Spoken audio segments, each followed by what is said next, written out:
चलिए थोड़ा सा राम मंदिर के आंदोलन का इतिहास भी सुन लीजिए। रोचक है। 11 जुलाई 1982 को बीजेपी ने प्रस्ताव पारित किया और राम जन्मभूमि मूवमेंट को अपना एजेंडा बनाया। कब?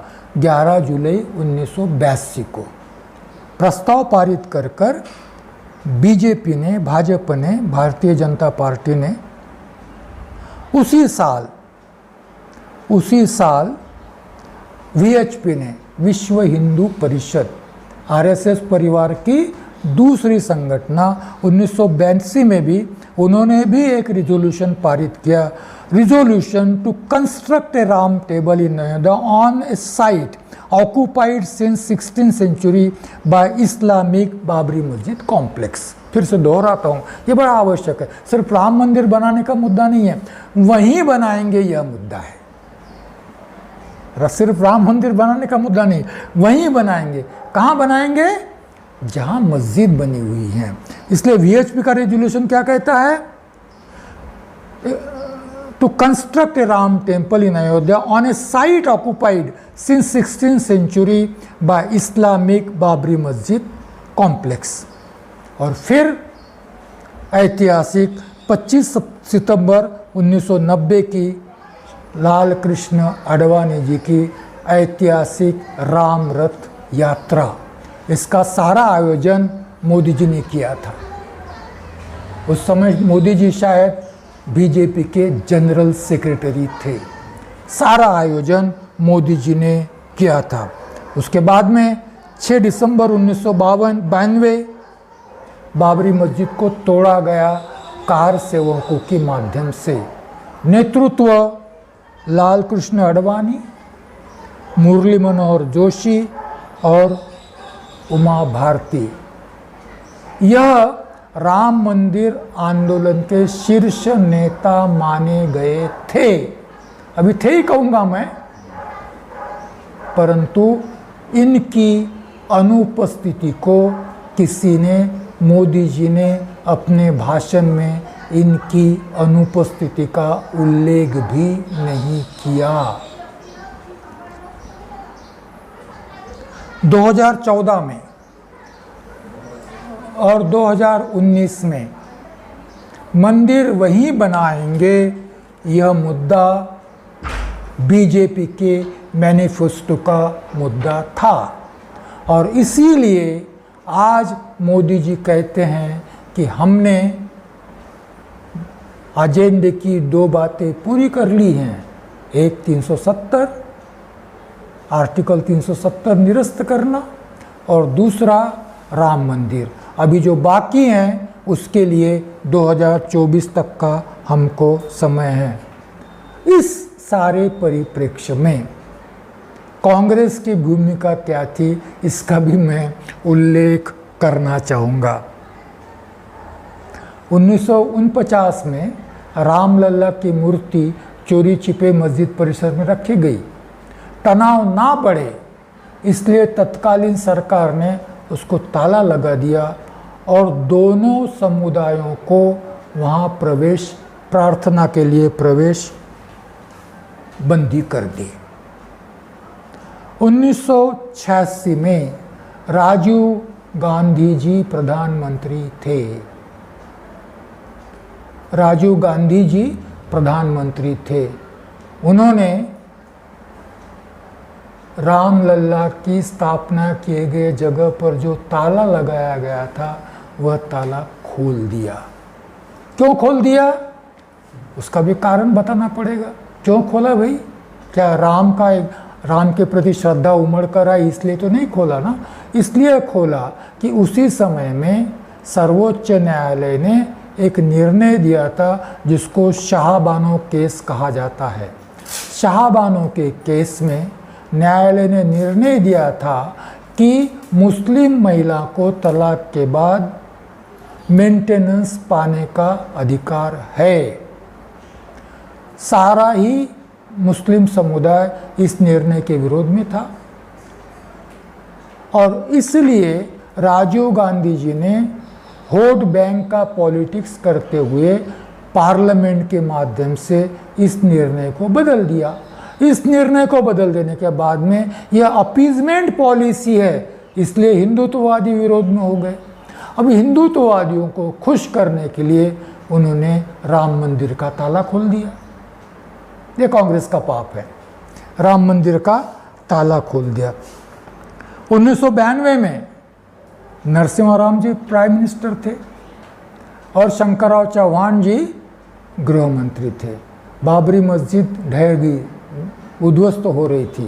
प्रधानमंत्री और गृह मंत्री दोनों ही कुछ नहीं किया, दोनों ने ही कुछ नहीं किया। बड़ी कमेंट्स आई उनके ऊपर, मगर दोनों ने भी कुछ भी इस मामले में कुछ भी नहीं किया। और इसका परिणाम आज प्रियंका वढेरा गांधी कहती हैं कि राम सबके हैं, हम राम जन्मभूमि में जो भूमि पूजन हो रहा है उस कार्यक्रम को अपनी श्रद्धा व्यक्त करते हैं। यह कांग्रेस का जो प्रवास है उसको ये कहा जाता है कि सेक्युलर कांग्रेस धीरे धीरे सॉफ्ट हिंदुत्व की ओर अग्रसर हो रही है। राजनीति में अपना स्थान कायम करने के लिए, जिंदा रहने के लिए कांग्रेस सॉफ्ट हिंदुत्व की ओर बढ़ रही है। अब सवाल ये भी आएगा कि 5 अगस्त ही क्यों? क्या कोई धार्मिक स्थिति थी?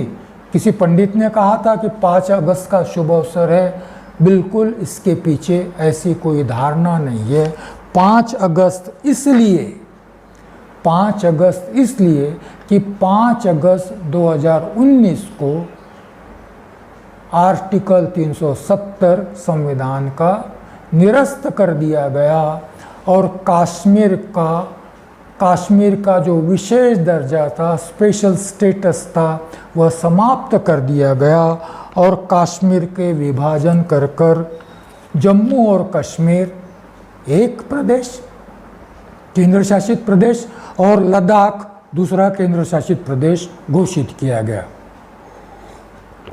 एक तो सेलिब्रेट करने के लिए उस दिन को कि हमने दूसरा चरण रख दिया है। पहला हमारा 370 आर्टिकल था वो पूरा हो गया बीजेपी मैनिफेस्टो का, और दूसरा राम मंदिर का एजेंडा भी हमने पूरा कर लिया।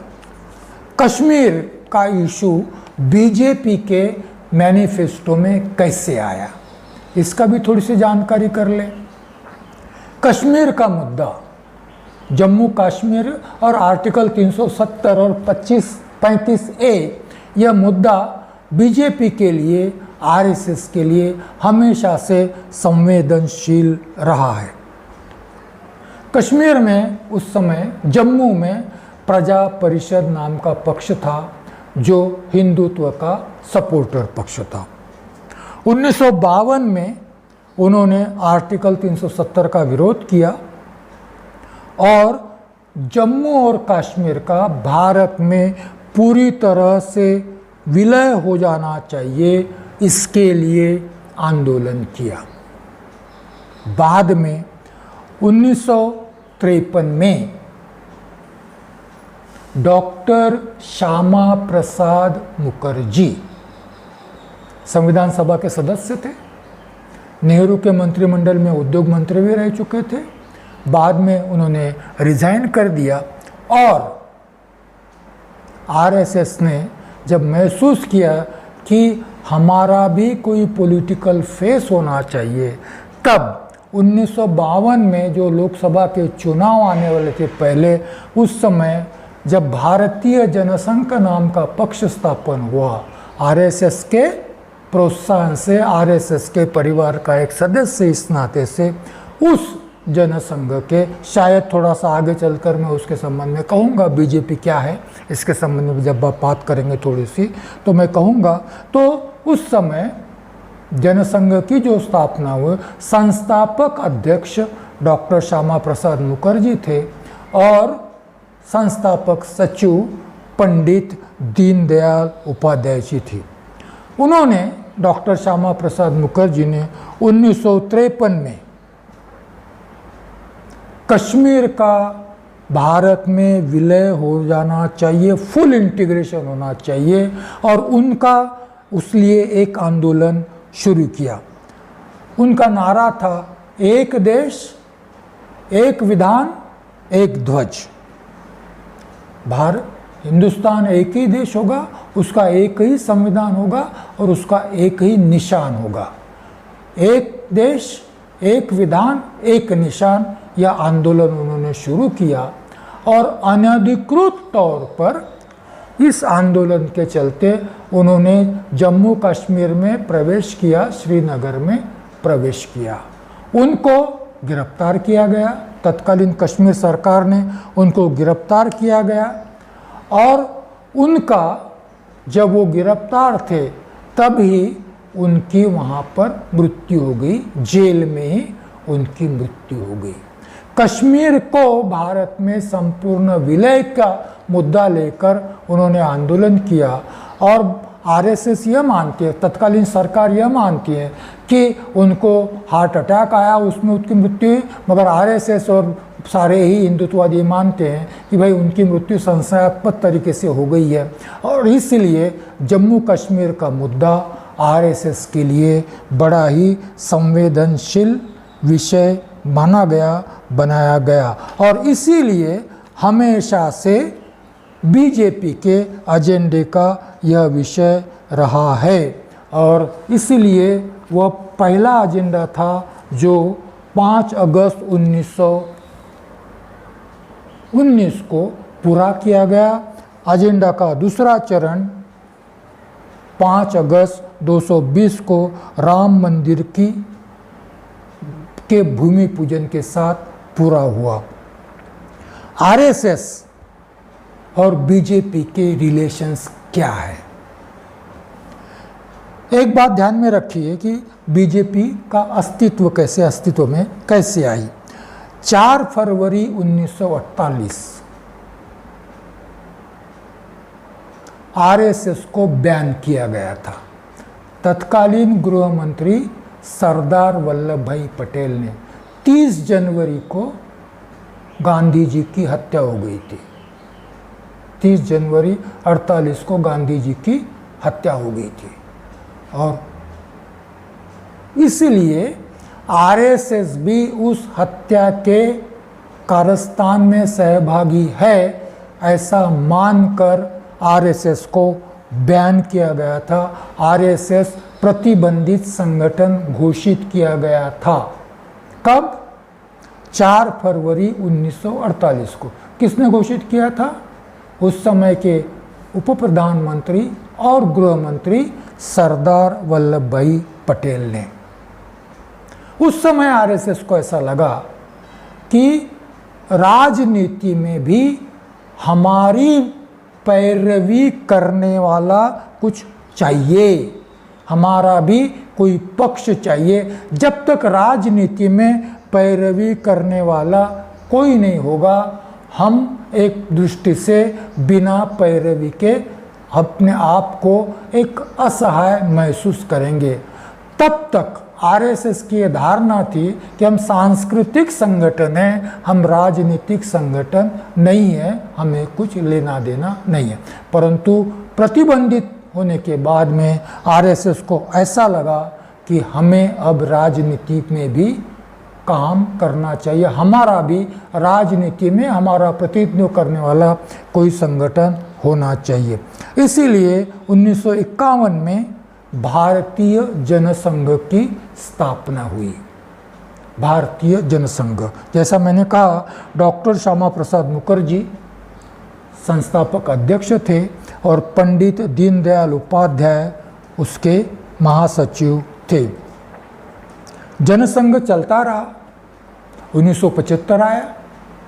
1975 में इंदिरा गांधी प्रधानमंत्री थी, उन्होंने आपात स्थिति घोषित कर दी जो 77 तक चली।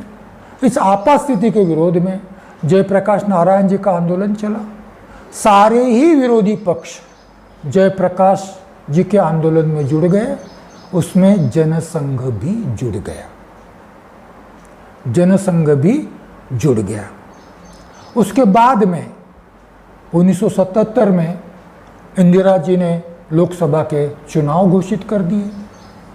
चुनाव में सारे ही विरोधी पक्ष एक नेतृत्व में लड़े, इसलिए सारे ही पक्षों ने विचार कर कर खुद को विलीन कर कर जनता पार्टी नाम की एक पार्टी बनाई। मोरारजी देसाई उसमें थे, जगजीवन राम उसमें थे, उसके बाद में अटल बिहारी वाजपेयी थे, लाल कृष्ण आडवाणी थे।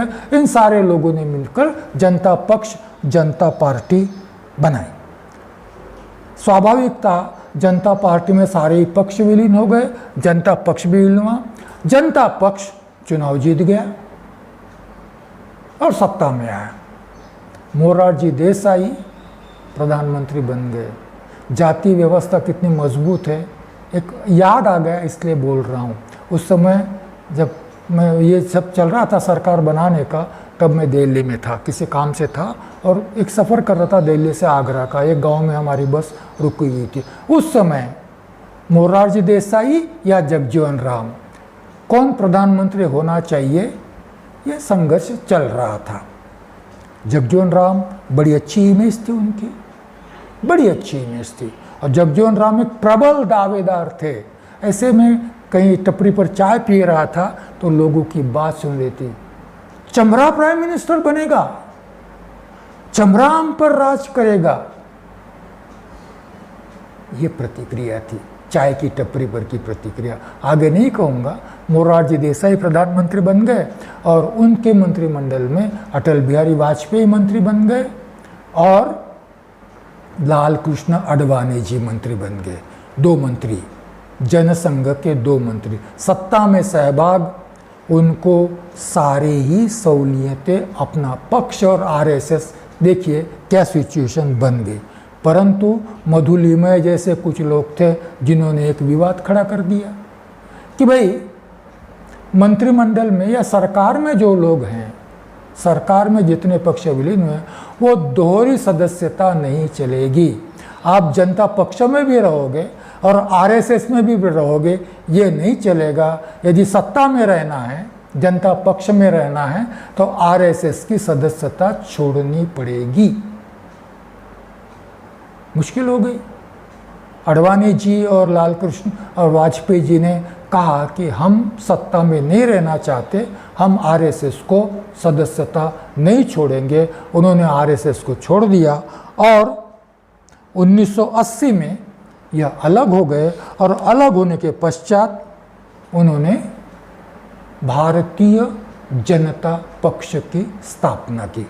हिंदू जनता पक्ष नहीं, भारतीय जनसंघ, हिंदू जनसंघ ने भारतीय जनता पक्ष की स्थापना की। और यह भारतीय जनता पक्ष, भारतीय जनता पक्ष स्वतंत्र राजकीय फिलॉसफी वाला पक्ष नहीं है। यह पक्ष आरएसएस की परिवार का एक प्रमुख सदस्य है और इसीलिए सारे ही सदस्य संगठनाएं, आरएसएस, वीएचपी, एबीवीपी, बीएमएस, ये सारी संगठनाएं फिलॉसफी एक ही है, अलग अलग क्षेत्र में कार्य करते हैं। सत्ता प्राप्ति यह आरएसएस का उद्देश्य कभी नहीं रहा। सत्ता के लिए सत्ता नहीं उद्देश्य रहा। आरएसएस का उद्देश्य रहा कि हमें सत्ता चाहिए और सत्ता परमानेंट रहे, इस प्रकार से हम कहेंगे। मुझे याद आता है 1940 में विनायक दामोदर सावरकर जी ने कहा था कि हम डेमोक्रेसी चाहते हैं, क्योंकि डेमोक्रेसी से ही हिंदू सत्ता में आ सकते हैं। उस समय उन्होंने कहा था कि यदि हम 1 मैन 1 वोट 1 वैल्यू का सिद्धांत अपनाते हैं और किसी भी समुदाय को विशेषाधिकार नहीं देते, ये डेमोक्रेसी हमें चलेगी। क्योंकि यदि one man one vote one value का प्रिंसिपल स्वीकार करते हुए यदि हम हिंदू मतों का ध्रुवीकरण करने में सफल हुए तो हिंदू सत्ता में आएंगे, और जब तक यह ध्रुवीकरण कायम है तब तक सत्ता में रहेंगे। 2014 में यह ध्रुवीकरण सफल हुआ और हिंदुत्ववादी शक्तियां सत्ता में आई। 2019 में और मेजॉरिटी मिली, 2024 आ गए। जब तक हिंदू मतों का ध्रुवीकरण करने की संभावना बनी रहेगी तब तक हिंदुत्ववादी सत्ता में बने रहेंगे, क्योंकि उन्हें हिंदू राष्ट्र का निर्माण करना है। हिंदू राष्ट्र का निर्माण यह एकमेव एजेंडा है, और हिंदू राष्ट्र की संकल्पना श्री MS गोलवलकर जी ने रखी है। उनका कहना यह है कि 5 तत्वों से मिलकर राष्ट्र बनता है। हिंदू राष्ट्र 5 तत्वों से मिलकर बनता है। वो तत्व है हिंदू भूमि मतलब हिंदुस्तान, हिंदू वंश मतलब हिंदू वंश, हिंदू रेस, हिंदू धर्म, हिंदू संस्कृति और हिंदू भाषा। संस्कृत नहीं, हिंदू भाषा। हिंदू भाषा का मतलब संस्कृत के साथ साथ संस्कृत से जितनी भी भाषाएं निर्माण हुई है वो सारी भाषाओं का परिवार। इन 5 तत्वों से मिलाकर हिंदू राष्ट्र बनेगा। जो ये 5 तत्वों में से किसी एक में भी नहीं बैठते वह हिंदू राष्ट्र के राष्ट्रीय नहीं हो सकते, नेशनल नहीं हो सकते, वो हमारे लिए विदेशी हैं।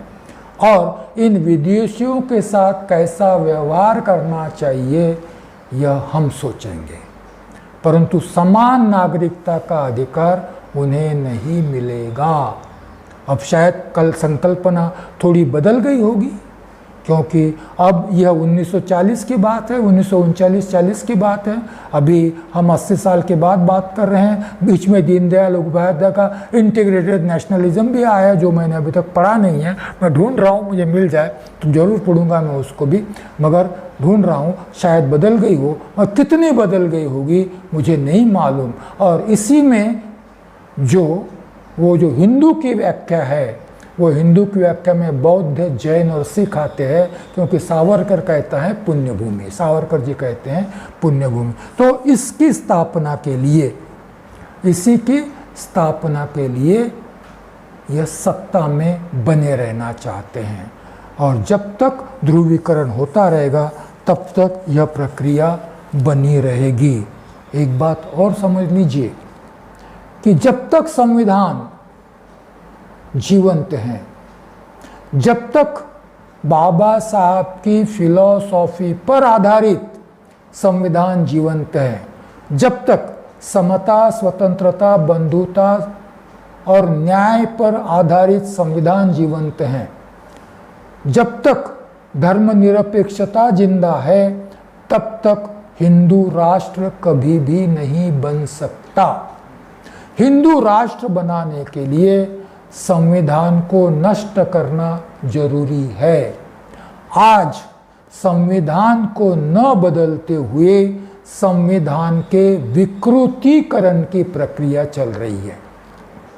इसीलिए तो पॉलिटिकल मेजॉरिटी नहीं, कम्युनल मेजॉरिटी सत्ता में आई है।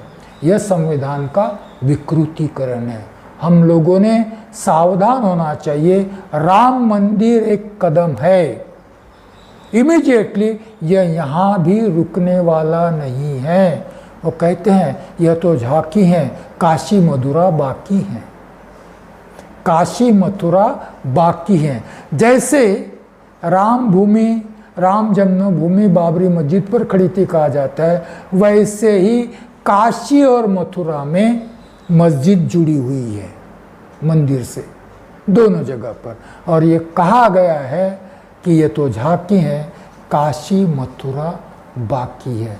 अब देखेंगे कि क्या होगा, क्योंकि 1991 में जब ये राम मंदिर का आंदोलन शुरू था, तब नरसिम्हा राव जी के समय में कानून बना, राम मंदिर अपवाद होगा, इसके बाद किसी भी धर्म स्थान को तोड़कर दूसरे धर्म की निर्मिति, धर्म स्थान की निर्मिति नहीं होगी। जैसी 1947 में जो स्थिति थी वही स्थिति कायम रहेगी। सर्वोच्च न्यायालय ने भी कहा है इस राम मंदिर के निर्णय में कि राम मंदिर यह अपवाद है।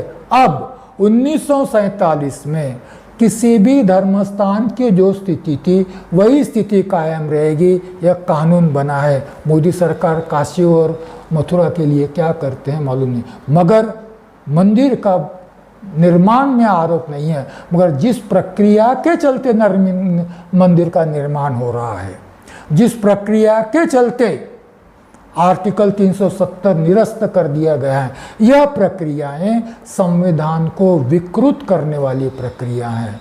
राम मंदिर में के भूमि पूजन में प्रधानमंत्री की उपस्थिति, राम मंदिर के भूमि पूजन में राज्यपाल की उपस्थिति, राम मंदिर के भूमि पूजन में मुख्यमंत्री की उपस्थिति, यह असंवैधानिक है। यह धर्मनिरपेक्षता के सिद्धांतों को तोड़ना है। इस प्रकार से संविधान विकृत कर कर संविधान को नष्ट करने की प्रक्रिया शुरू है। 2 चरण पूरे हो गए हैं, आर्टिकल 370 और राम मंदिर का निर्माण। शायद बीजेपी तीसरे चरण की ओर अग्रसर हो रहा है। तीसरे चरण में हमने देखा है कि तो प्रक्रिया आरंभ हो भी चुकी है। तीसरा चरण जो है